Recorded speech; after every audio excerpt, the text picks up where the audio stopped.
the Chase Thomas Podcast, for people who have nothing but time to kill. Pretty smart. Like, they're going to win the majority.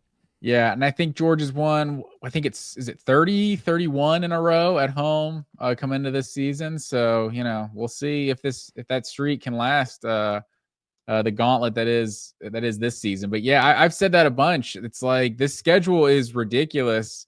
And it's interesting because it kind of feeds into what we're going to talk about later with the SEC schedules. But these schedules being what it is on paper right now isn't even including Florida or Auburn being a good team. So if either of those are good, and even Georgia Tech, so it could be interesting. It could be even more difficult than it looks right now on paper. Absolutely. On the Vols side of things, Matt Green. So I wrote about this today that folks can go check out at sportsrenaissanceman.com. And there are three names that I have circled for me in terms of the spring practice opening up that I think Vol fans should be aware of. And those three are Braylon Staley, slot receiver, second-year player, redshirt freshman, former four-star recruit in the 25 class, for Tennessee. No, 24, I had it right. 24 class. And you also have William Satterwhite, redshirt freshman now, who is on track to replace Cooper Mays at center, four-year starter Cooper Mays for Tennessee. And then Tyre West, four-star senior, strong side defensive end who went to Tiff County down there in South Georgia years ago. So those three I have circled for different reasons. I think I dove into the data, Matt Green. Would you like to guess how many games Tennessee's slot receiver had over 100 yards receiving in 2024? I would guess 0. You would be correct. 0 games that the Tennessee slot receiver, whether it's Squirrel White, Chaz Nimrod, whoever, had over 100 yards receiving. That was a problem because I think what you've learned over the last 2 years is Tennessee has not gotten a lot of production out of the slot. Part of it was Squirrel was banged up this year, but I think this Heupel offense really needs the slot receiver to thrive. In 2021, it was Velus Jones, who was just a mismatch machine. If you remember against Georgia, like he was the one who scored early in that game. He was going to be in the backfield. He was kind of running back. He played a little running back. I don't remember that at all. Well, it what did year happen. Are you talking? Are you being serious? I don't remember Velus Jones making plays. I don't remember a Tennessee-Georgia game being that close. All right. Anyway. No, I mean, not even trash talking. I'm saying in the first half. And Tennessee was leading after the first quarter in 2021. And that was our prediction on the pod. I guaranteed Tennessee would be leading after the first quarter against Georgia. And I made that. That's right. You're a big first quarter guy that year. Oh, that's right. That's true. And then Georgia had kind of the gut punch and took it was like a 2-touchdown lead. And James Cook went off, I think, in the second quarter. James Cook had that little corner fade right before halftime. That's right. But all that to say, so Velus Jones was an all-SEC first-team player for the Vols in 2021 out of the slot. 2022, Jalen Hyatt had 5 games where he had over 100 yards receiving out of the slot for Tennessee. Velus Jones had 3 games where he had over 100 yards receiving in 2021. Tennessee was number 1 in scoring nationally in 22, and they were number 7 in 2021. Squirrel only caught 34 passes in the slot last year for Tennessee. Jones had 62 in 2021. Hyatt had 67 in 2022.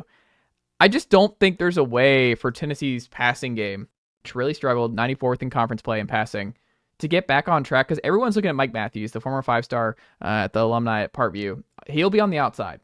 And look, he needs to be good. He's going to be filling the Brew McCoy spot. But I think the slot position is more valuable in Heupel's scheme based on the 4 years that we've seen of Josh Heupel here at Tennessee.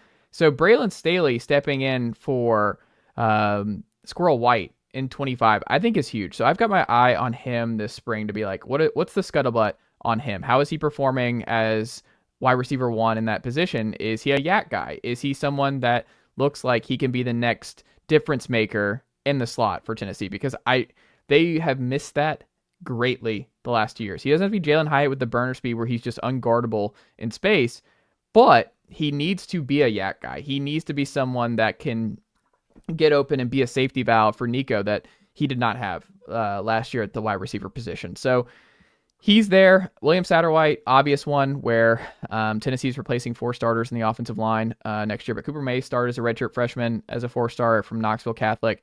William Satterwhite's got all the potential in the world. That would be huge for Tennessee if he can just settle right in and you've got another 4-year starter, above average, first team all SEC guy at center. Like if he can develop into that, let him learn. But I'm excited about that one to see how he runs with it this spring. And then you also have Tyre West, where Tennessee really missed Tyler Barron. And Tennessee 2 years ago with Barron and James Pierce, they had 16 total sacks between the two of them. Tyler Barron was the strong side defensive end. Pierce, the Leo. Pierce had a lot less sacks this year. Part of it was just Tennessee did not have the dude, on the other side. They were rotating. They did the Moneyball thing where they let Tyler Barron go. He goes to Miami, has a good year, his final year with the Canes. And they tried to Moneyball it where they kind of replace him in the aggregate and they roll out Dominic Bailey, Jason Jenkins, and Tyre West. And they were okay, but it was not the same production pass rush wise as to what they had a year ago with Barron and Pierce. So I think Tyre West, now as a senior, I kind of need to see him have a big spring because I think you want him to start over Dominic Bailey at strong side defenseman. I think you really want one of these because Bailey's solid, but Bailey was the lowest graded pass rusher of anyone in that 3-man unit last year. He can't start. It just, you have to you have to move past him. You have to have one of these blue chippers surpass him. It was kind of like Pierce surpassed Roman Harrison at a point where it's like, we like Roman Harrison, good guy, but like the Pierce talent, like it's just too much. Like he's got to play more snaps. He's just, you got to let the young guy overtake the older guy. And I just think for Tyre West, he's got the talent. He flashed against Chattanooga. He had a forced fumble. He played well early on. He just needs to put it all together. So I think this spring is big for him, his senior year. I want Tyre West to break out on that strong side defensive end spot because I think replacing Pierce on the other side, I don't think Tennessee's going to be able to get away with that side of the line of scrimmage not really doing a whole lot pass rush wise while you're relying on your Leos to get home on the other side. So I hope it's Tyre West, and I hope he's the one here that breaks through. But they got some guys coming in after, like Marion Dye and Isaiah Campbell in this class. Like Isaiah Campbell's a top 50 player. You have those guys, but they're freshmen. I just wouldn't count on them this year. The future's bright there, but Tennessee really needs to get home in big games, like you saw against Georgia and Ohio State, where that did not happen when they sent 4. Tyre West, I think, is the best option to do that, and I hope he has a big spring to kind of build that hype train. See, that's interesting that you say that. I was kind of getting the vibe that you and other Tennessee fans were it was kind of reminding me of Jalin Hyatt. It was interesting. You were talking about the slot position. I think there was confidence. It was like in Heupel's system, we'll find the next slot guy. Like Jalin Hyatt's good, but he's like a product of the system, will be good. And now if a couple years have passed, you're like, oh shit, maybe it's harder to find one than we thought. It felt like that's kind of the vibe I was sensing of Tennessee fans of like James Pierce was good, but we'll be fine. And then he's kind of one of the guys who I wouldn't say he necessarily blew up at the combine because he was already like a projected top 10, 15 pick. But he definitely did himself some favors at the combine. So I'm curious if Tennessee fans are still feeling confident about still filling his shoes going into 2025. I mean, it's like I said, I think it has to be a collective effort. I think they've got to blitz more than they did a year ago. I mean, I think Joshua Joseph's going to be really good. He had actually started off better than Pierce his freshman year. Like Joseph burst on the scene before Pierce. They're in the same class. Joseph's will be a senior this year, and I think he could be a really good player. But you also have Jordan Ross, 5-star, who is kind of like that Pierce, just that kind of thing, that wiggle and that twitch that you just can't really teach, where Pierce is just his spin moves. And there's just stuff about Pierce where you're like, what do you do with this? Like, it's just, he's a natural pass rusher. I think Jordan Ross has that and could be that guy for Tennessee. So I think it's because I shouldn't say obvious. There is a realistic Pierce replacement in the rotation in 25 for Tennessee, whereas there was not a realistic Tyler Barron replacement a year ago. And there wasn't a realistic replacement for Jalin Hyatt the last 2 years because he's huge. Like Jalin Hyatt was huge and had just difference making speed.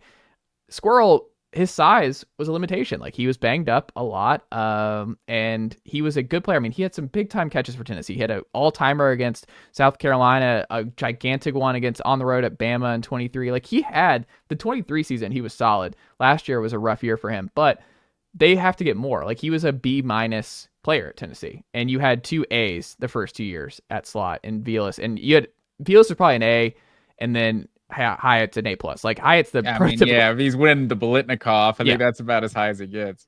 100%. And I think Braylon Staley, I hope it's him. Like, I hope he's the guy who is the next potential star there, but he is a blue chipper and was highly regarded along with Mike Matthews. So, look, I think Mike's going to be a good player this year on the outside, filling in for Brew McCoy, but I think the slot position might be more important. So I think Braylon Staley needs to have a big spring and summer and really settle in. It's his show now. He's back, and so is Mike Matthews. So I hope they're both from South Carolina, so maybe there's that South Carolina magic in the slot for Tennessee. Maybe. Little Palmetto magic. Little Palmetto magic, Matt Green. Switching gears here. The rules. We haven't talked about this over the last couple weeks. Some potential rule changes in college football. Refresh the listener's memory here, because it's been a couple weeks here. What from the tweet from Chris Vanini of The Athletic, and what might be coming down the pike for college football? Yeah, so I didn't necessarily have any issues, I don't think, with any of these rules. So yeah, the tweet from Chris Vanini, and these are just proposals, right? I don't think these have been approved yet.